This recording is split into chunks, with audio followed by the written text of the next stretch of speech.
যতই আলো হোক চলে যাই সোজা। এখানে অনেক মানুষ খেতে ছিল গাঁজা।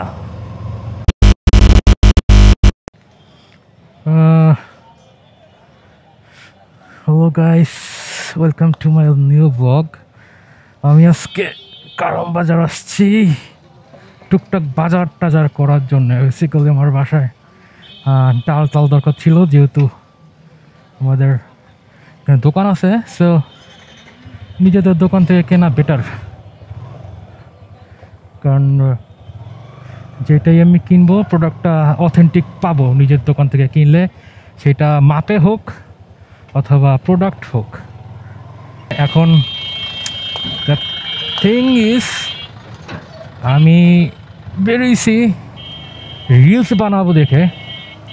এর মধ্যে মাথায় আসলো যে ভাই, যেহেতু কাজে আসছি, হোয়াই নট আমি ডেইলি লাইফ মোটো ব্লগিংটা করি।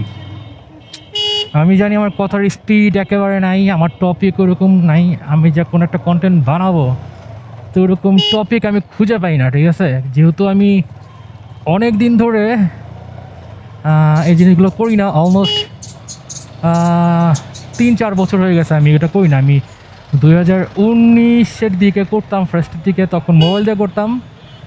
তারপর একটা ভাঙাচোর অ্যাকশন ক্যামেরা কিনছিলাম, কিন্তু মাইক কাজ করতো না। তারপরে আমি YI2K কিনছিলাম 2022 অথবা 23-এ আই গেস।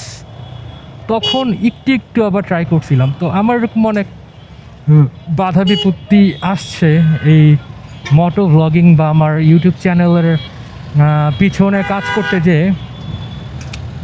তো এখন আমি চাচ্ছিলাম যে ঠিক আছে একটা রিলস বানাই, নর্মাল রিলস। দেখা গেছে যে আমার ক্লিপ অনেক কমে গেছে, ঠিক আছে, যে আমি নেক্সট একটা রিলস বানাবো, আমার ভিডিও ক্লিপ তো দরকার।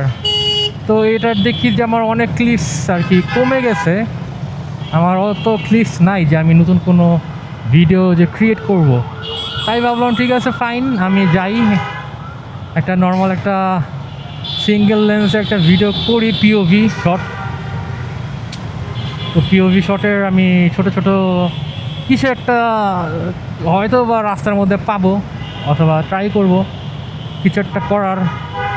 কারণ পিওভি সোজার কথা হচ্ছে গিয়া পয়েন্ট অফ ভিউ, যে কোনো একটা থটস অনেক কিছু দেওয়া যায়। তো রিলস মেকিংয়ের জন্য দেখা গেছে যে পিওভি শট যদি থাকে, সিনারিও যদি সুন্দর হয়, তো এটা দিয়ে রিলস বানানো ইজি। যাই হোক, আমি এখন বাসার দিকে যাব। তো ভাবতেছি একটু ইস্কাটন হয়ে যায়। ইস্কাটন গার্ডেন আমার খুব পছন্দের একটা জায়গা। আমি অনেক টাইম স্পেন্ড করছি ওই রাস্তায়, আমার খুব ভালো লাগে, নিলিবিলি একটা রোড। তো ওখানে যাবো যে একটু হয়তো বা চা খাবো, একটু টাইম স্পেন্ড করবো 5-7 মিনিট। তো আসল কথা হচ্ছে ভাই, চুকাইতে থেকে যাই হোক, আসল কথা হচ্ছে যে আমি রিলস যে মেক করবো, আমার ইদানিং ফোনটাও আমার ফোনটা অনেক হয়ে গেছে, দুর্বল হয়ে গেছে আমার মতন। যে আমি কাজতেছি না, আমার ফোনও যখন আমি দেখা গেছে যে 8K অথবা 6K ভিডিও যখন আমি ইনপুট করি বা এডিট করার জন্য যখন আমি আর কি ক্যাপকাটে নেই, আমি বেসিক্যালি ক্যাপকাট দিয়ে এডিট করি। তো ওটা নেওয়ার পর আমার ফোন পুরো হ্যাং হয়ে যায়, দাঁড়ায় থাকে, তার মাথা ঘুরে। তো আমি একটা আপগ্রেড করতে যেতেছি যে ঠিক আছে ফাইন, ওয়াই নট একটা আমি আইপ্যাড, ইয়েস ইয়ারপ্যাড না, আইপ্যাড একটা কিনা ফেলি। তো আইপ্যাড কেনার জন্য আমার বাজেট আমি অত বেশি রাখতে পারবো না হয়তো বা, কারণ আমার সেকেন্ড হ্যান্ড কিনতে হবে, ব্র্যান্ড নিউ কেনার মতো ওকাত এখন আমার হয় নাই। আল্লাহ যেন আমাকে সেই ওকাত দেয়। যেহেতু ফেসবুকে আর্নিংটা একটু করে শুরু হয়েছে, আমি এটা দেখে না সত্যি অনেক খুশি, ঠিক আছে। আমার জাস্ট 0.5 সেন্ট হয়েছে, তাতেই আমি না অনেক খুশি হয়ে গেছি যে ঠিক আছে আলহামদুলিল্লাহ, যা হয়েছে অ্যাটলিস্ট আসতেছে। তো আগে ওইটাও আসে নাই, এই 2-3 বছর ধরে আমি ওইটাও পাই নাই। তো যেহেতু পাইতেছি আলহামদুলিল্লাহ, ইনশাল্লাহ দোয়া করবেন যেন আমার একটু গ্রো হয়। সোজা কথা জানি আমি আমার নিজের শখগুলো পূরণ করতে পারি। আমার শখ তো অনেক বড় নিজের হাত খরচাটা যেন আমার ইউটিউব থেকে বা ফেসবুক থেকে আসে। জাস্ট এই দোয়াটা করবেন সবাই। আমি আসলে আপনাদের প্রতি কৃতজ্ঞ, কারণ আপনারাই আমাকে এই টাকাগুলা পাইতে সাহায্য করেন। যদি আপনারা দেখেন আমি এই টাকাগুলো পাই। বাই দ্য ওয়ে, যেটা বলতেছিলাম যে এখন আমি যদি আইপ্যাড যদি কিনি, এয়ারপ্যাড না সরি মাই ব্যাড, আমি বারে ভুল করতেছি। কারণ ওই যে বললাম না, আমি কথা বলি অনেক দিন ধরে, তো আমার জড়তা এসে বসছে, আমি কথা ঠিকমতো গুছাই বলতে পারি না, প্লাস আমার টপিক আসে না, কথা ভুলা যাই, অনেক প্রবলেম আছে আমার। সো এখন আমি আইপ্যাড এয়ার অথবা আইপ্যাড প্রো যেটাই কিনি, আমার M3 অথবা M4 চিপেরগুলো লাগবে। না হলে আমি দেখা গেছে যে যেটা আমার যে কাজের জন্য আমি নিতে যেতেছি ওই কাজটা আমি করতে পারবো না।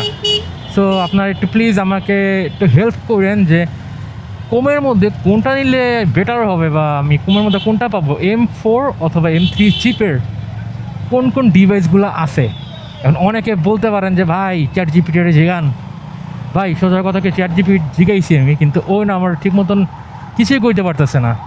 দ্যাটস ওয়াই আমি আপনাদের কাছে একটু মানে জানতে চাইতেছি। চ্যাট জিপিটি শুধু আমার বলে এটা এত ওইটা এত কমের মধ্যে এটা পাবা, মানে তার কথা কোনো ঠিক দিশা না নেই।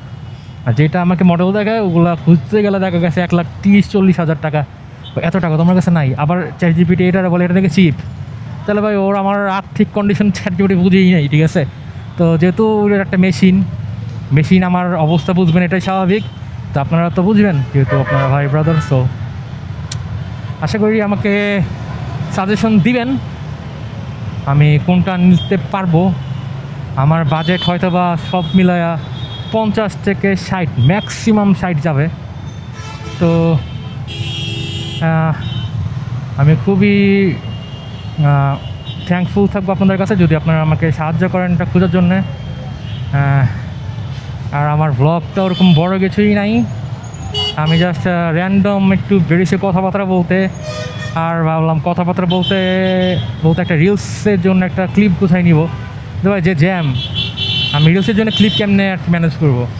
আমার তো ভিডিও যে করতেছি আমি কী করতেছি আমি নিজেও জানি না, জ্যাম আর জ্যাম ভাই। ইদানিং রাস্তা এত জ্যাম হয়েছে এটা বলে বোঝানোর কোনো অবকাশ নেই। ও সো ডার্ক।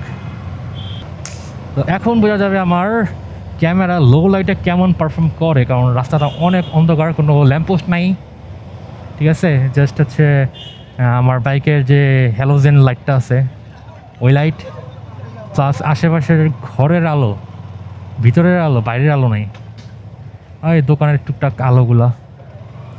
যতই আলো হোক চলে যাই সোজা, এখানে অনেক মানুষ খেতে ছিল গাঁজা।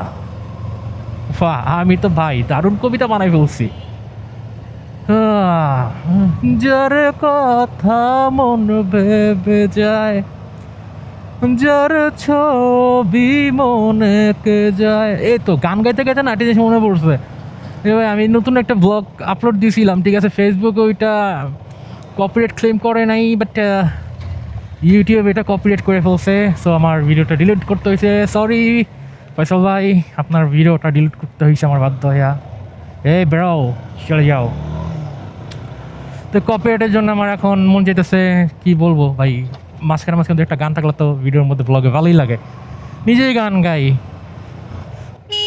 এই মামা কই ছিলেন এতদিন? হ্যাঁ, আপনার মাঝখানে আসা পাইলাম না অনেক দিন, আহি আর খোঁজ খবর নেই যে কি হইলো হঠাৎ করে, খবর নাই কে? হ্যাঁ, enough is enough today. Allah Hafiz.